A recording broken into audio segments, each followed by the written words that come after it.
The military response from Israel has already seen more than 2,600 people killed in Gaza from airstrikes. That's according to the health ministry there. While the United Nations says the territory is now witnessing an unprecedented human catastrophe. Well, tonight we'll report from inside Gaza and take a look at how any Israeli military operation might pan out and what of the ongoing diplomatic efforts in the crisis. But first, here's Jeremy Bowen. Along the border, it looked like the eve of battle. In the next few days, Israel will send its armed forces into the Gaza Strip. Israel declared its war aims even before the tanks arrived here. First, demolishing Hamas so it can never be a threat again. And avenging more than 1,300 people, mostly its own civilians, massacred by Hamas. In the last few days, the border has become an armed camp.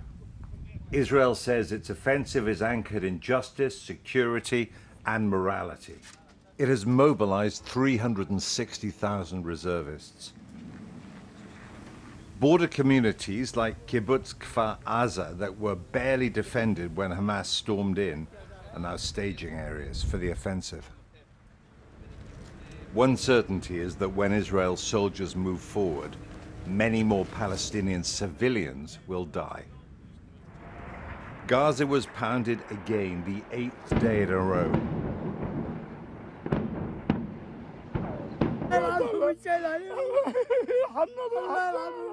Mohammed Abu Daka's sons, daughter and cousins have been killed, 8 of them, with 3 bodies still trapped in the rubble.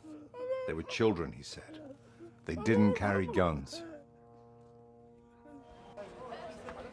Many Palestinians see the body bags and believe Israel's campaign against Hamas is also aimed at forcing them out of Gaza for good. The price of losing, said Gideon Zar, a hardline Israeli politician, is for Gaza to get smaller. That is the language Palestinians understand. The Hamas massacres and the response from Israel they've unleashed destroyed what seemed to be the status quo. Fear is already a winner. The soldiers look like they're ready for whatever comes next. In Tel Aviv, the war cabinet has been meeting at the Ministry of Defense, finalizing details, making decisions. There are big questions, though. How long the operation will take and what happens afterwards. This afternoon, Israeli troops patrolled the Gaza boundary.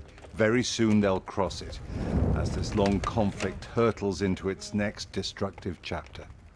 Jeremy Bowen, BBC News, Southern Israel. Well, tonight there's once again limited phone and internet connection in parts of Gaza. My colleague Rushdie Abu Alouf sent us this update a little bit earlier from a hospital in Khan Yunis in the south of the territory.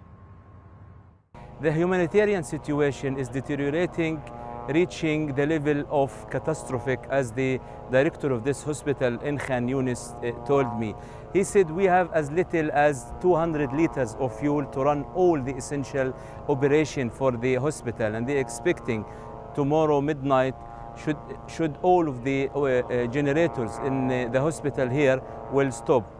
This hospital is providing services not only for 4,000 people who originally live in Khan Yunis, but for another 500,000 Palestinians who are displaced from their homes in Gaza City and the north. Rushdie Abu Alouf there in Khan Yunis. You can read more from him on the BBC website.